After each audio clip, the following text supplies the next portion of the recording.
Hello, everyone. Welcome once again to the Art of Thomas video podcast series, in which I talk about the contents of the articles that I'm writing for theartofthomas.wordpress.com. Remember Thomas with no H because it's my name is come from the Spanish language. Anyway, today I wanted to talk about my last article, which is called The New Law of the Universe, Bitcoin's Greatest Asset. And before I do that, I'm just going to give you a little bit of story of why I decided to write this article and something that I'm using to figure out what I need to write about. Because there's so much stuff happening and there's so much things to talk and write about in this space.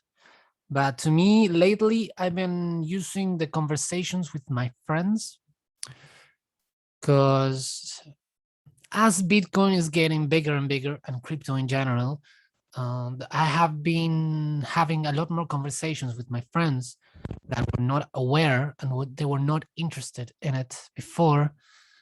And now they start to show some interest and they started to ask me questions and we started to have interesting conversations because they know that I've been talking about it for a long time. And what I like about these conversations is that it gives me a certain understanding of where the knowledge gaps are in the people that are starting to get involved in the space and are start to paying attention, and even people that are already invested and they're buying assets. And when I talk with them, I noticed there's some stuff that they don't understand, and that's something that I want to do with my articles, is try to fill those gaps so that people have a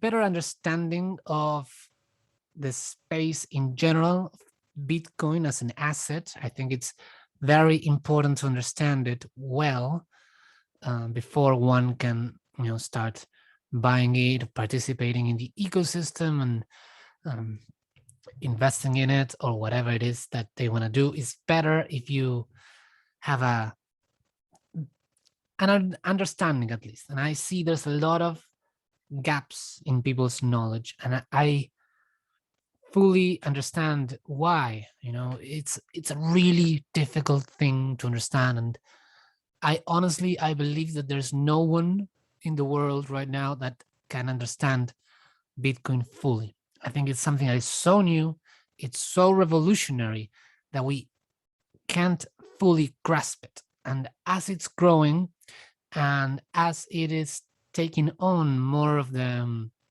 financial structure, is getting slowly shifted towards it, that itself is teaching us a lot about the asset that we don't understand until we don't see it in practice. So honestly, I think there is no one that understands it fully. There are very few that understand it at a larger degree than most. And there is a ton of people, like most of the people, they just don't get it. They read something about it, so they know certain things, but there's very little nuance understanding of the asset, which I believe is super, super important. Now, I have been very lucky that in the last few months, due to lockdown, I was unable to work, and I dedicated a lot of my time to learn as much as I can. And I'm no expert. I'm very, very far from it.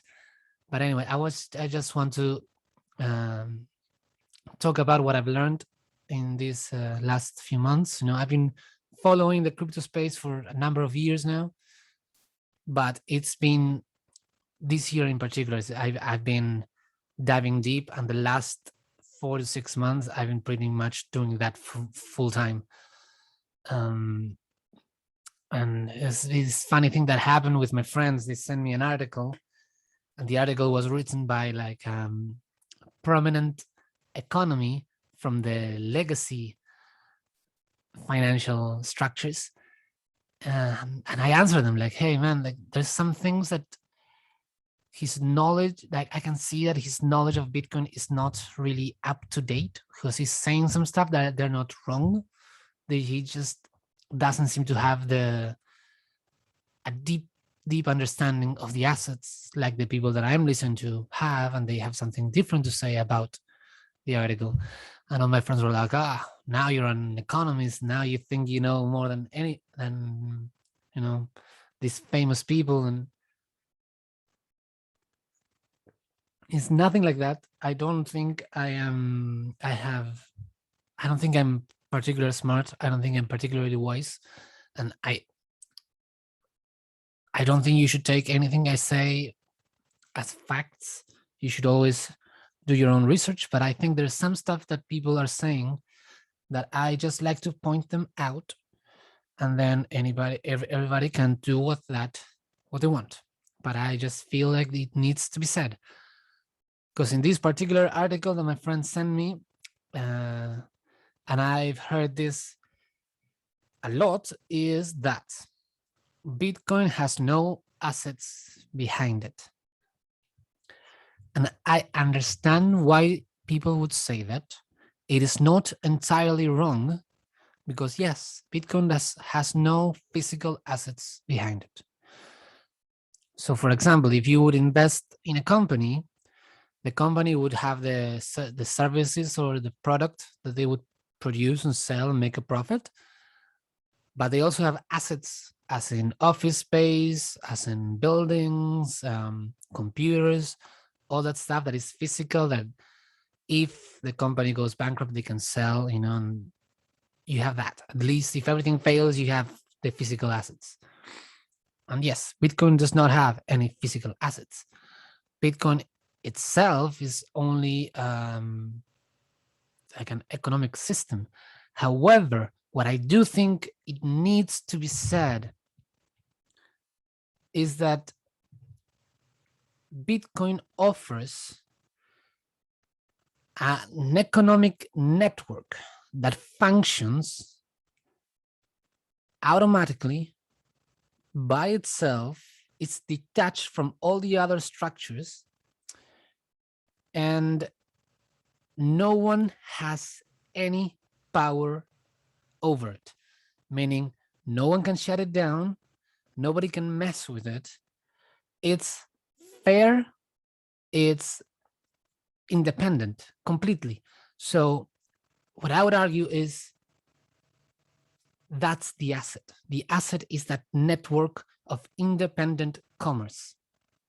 And even if the value of the coin drops significantly, you still have the network.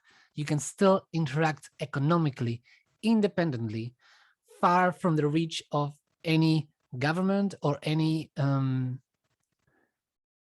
anything that could get in the way. And it's peer-to-peer, completely decentralized. So again, nobody can shut it down. There's no one that has that power. And that's in itself, to me, that's Bitcoin's greatest asset. It doesn't have to do with Bitcoin went up today, like they call it the number go up factor that Bitcoin has, and everybody gets into Bitcoin because of that, because they see it rising in value. And then people say, well, it doesn't have an asset, it's only valuable because people agree it's valuable. But no. It's valuable because if you have Bitcoin, you can interact in this independent network. And the network has, it's trustless, meaning that you can't forge a Bitcoin. You can't sell fake Bitcoins, because if you have your wallet, the fake Bitcoins, it doesn't go in the code. You can't print more Bitcoins. So it works by itself, and it doesn't need any bank or anything to run it and to make sure that everything's going well. The network itself regulates itself, and it exists, and it's a constant. We know how it works, and we know how it will always work. And even the small changes that are done to the network, they have to be done in a way that the whole community agrees upon them. So it is, for me, it's fascinating. Is what I call it, the greatest discovery, because it's not even an invention. I think Bitcoin was a discovery. This constant way in which we can have an economic structure separated from all the other structures and all the other interests and all the other powers, and it can exist by itself in a self-regulated way. And this is why I call it, it's a constant, it's a law of the universe. The same way we have gravity, now we have the Bitcoin network, which just exists. And the same way as we can't mess with gravity, people can't mess with Bitcoin. And if you have the coins, the Bitcoins, you can participate in the network. And that, in fact, it's its greatest asset. And that's why when I read these articles that say there's nothing behind Bitcoin, and they don't even mention this, it's almost like they don't understand it. Or at least, I don't know, maybe they don't get it. They just think that Bitcoin is like gold, that you buy it and you have it, somewhere. You store it and you hope it's gonna go up. The what you call it, something of value. What's it called? Store of value. Some people think Bitcoin is just a store of value, but no. Bitcoin is the whole network, and having that network, we never had that as a species. So to me, it's completely revolutionary. It's completely I'm losing words today. It's completely disruptive, and I think it's going to change everything. Honestly, it's going to be. We don't yet understand the ramifications that this is going to have in our society.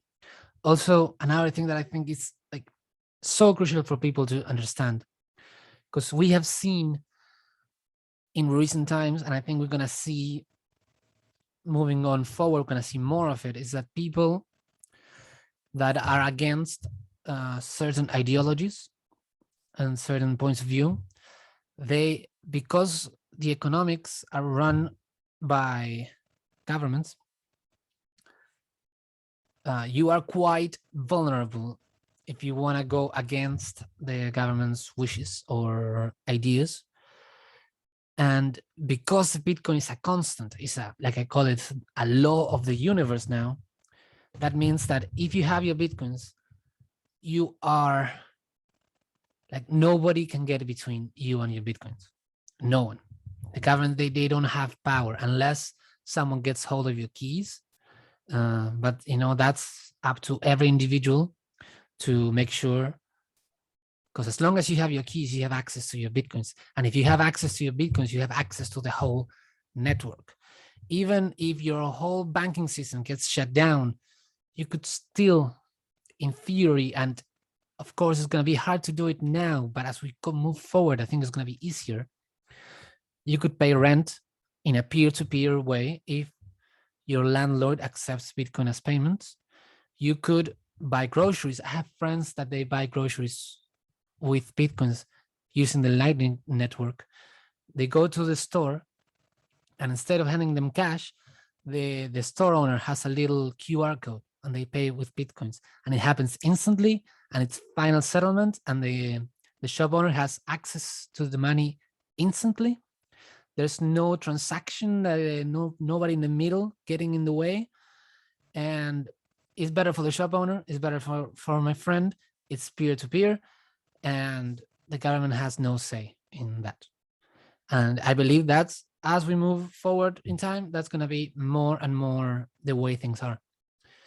And honestly, for me, it's going to be great. It's going to free up so much economic power that right now is being locked because of all this bureaucracy that we have to run our current economic system. So yes, I just feel like that needs to be said.